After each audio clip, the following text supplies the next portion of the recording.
March 15 രാത്രി 7 മണിക്ക് നേർരേഖയിൽ 9 വർഷം പിണറായി സർക്കാർ നേട്ടങ്ങളും കോട്ടങ്ങളും വിലയിരുത്തി നേതാക്കൾ എത്തുന്നു. കേരം തിങ്ങും കേരള നാട് ഇനി കെ ശൈലജ ഭരിക്കുമോ? കേരം തിങ്ങും കേരള നാട് KR ഗൗരി ഭരിച്ചിരുന്ന മുദ്രാവാക്യം കൊണ്ടുവന്നു. വീണ്ടും സംസ്ഥാന സെക്രട്ടേറിയറ്റിൽ കെ ശൈലജ എത്തിയിരുന്നു. കേരം തിങ്ങും കേരള നാട് കെ ശൈലജ ഭരിച്ചിടും എന്നൊരു മുദ്രാവാക്യം ഉയരാൻ സാധ്യതയുണ്ട്. ഇതൊന്നും CPM-ന്റെ ആന്തരിക സംഘടനാ നിലവാരവും അറിയാത്തത് കൊണ്ട് നടക്കുന്ന ചർച്ചകളാണ്.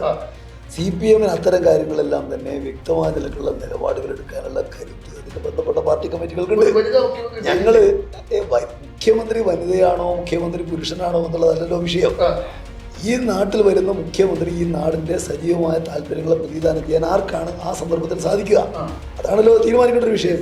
അത് തീരുമാനിക്കാനുള്ള കരുത്ത് CPM-നുണ്ട്.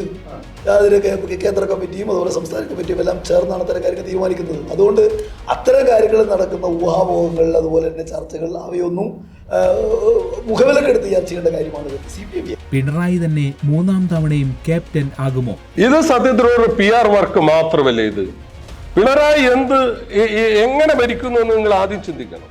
ഒരു കൂട്ടുത്തരവാദിത്വമുള്ള ഭരണം നടക്കുന്നുണ്ട്. ഏതെങ്കിലും ഒരു മന്ത്രിമാര് അദ്ദേഹത്തിന്റെ മുഖത്ത് നോക്കി കാര്യങ്ങൾ അവതരിപ്പിക്കാൻ സാധിക്കുന്നുണ്ട്?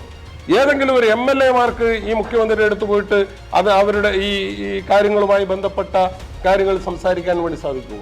ഒരു മന്ത്രിക്ക് ആ വകുപ്പുമായി ബന്ധപ്പെട്ട കാര്യങ്ങൾ മുഖ്യമന്ത്രിയുടെ അടുത്ത് പോയി സംസാരിക്കാൻ സാധിക്കുമോ?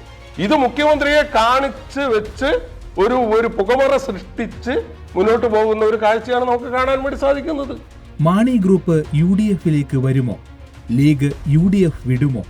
BJP അക്കൗണ്ട് തുറക്കുമോ? അല്ല, നിലവിലെ സാഹചര്യത്തിൽ കോൺഗ്രസിന് അധികാരത്തിൽ വരാൻ വേണ്ടിയിട്ട് കഴിയില്ല. കോൺഗ്രസിന് അധികാരത്തിൽ വരാൻ കഴിയാത്ത സാഹചര്യത്തിൽ നമുക്കറിയാം ഇടതുപക്ഷ ജനാധിപത്യ മുന്നണിക്കെതിരായിട്ടുള്ള ജനവികാരം കേരളത്തിലുണ്ട്. അത് സർവ്വമേഖലയിലും തകർന്ന ഒരു ഗവൺമെൻറ് എന്ന നിലക്ക് ഒരു ചോയ്സ് എന്ന നിലയ്ക്കാണ് ഇതുവരെ LDF UDF എന്ന നിലക്ക് ജനങ്ങൾ എടുത്തത്. BJPക്ക് ഒരു ചാൻസ് ലഭിക്കുകയാണെങ്കിൽ LDF-ൽ നിന്നും UDF-ൽ നിന്നും ചില സംഘടനകൾ BJP-യിലേക്ക് വരും. അങ്ങനെ വന്നു കഴിഞ്ഞാൽ BJPക്ക് കേരളത്തിൽ ഒരു ശക്തമായിട്ടുള്ള മുന്നണിയുടെ സംവിധാനം ഉണ്ടാകും എന്നുള്ളതാണ്. UDF-ൽ മുഖ്യമന്ത്രി സ്ഥാനാർത്ഥികൾ എത്ര പേർ?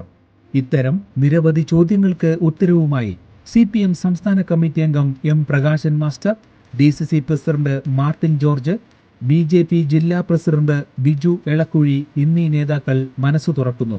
കാണുക നേർരേഖ.